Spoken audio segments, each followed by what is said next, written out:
Gusto niyo ba magpapayat? Ganito lang tamang exercise.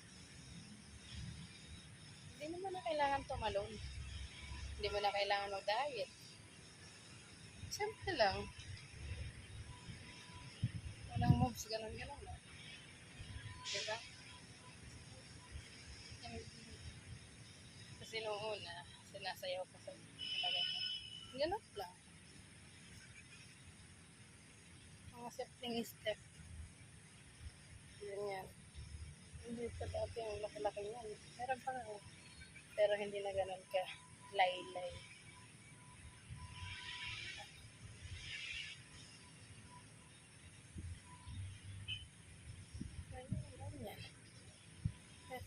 Ganyan. Ganyan. May isang sikretong exercise na di mo na kailangan magpagod ng gusto.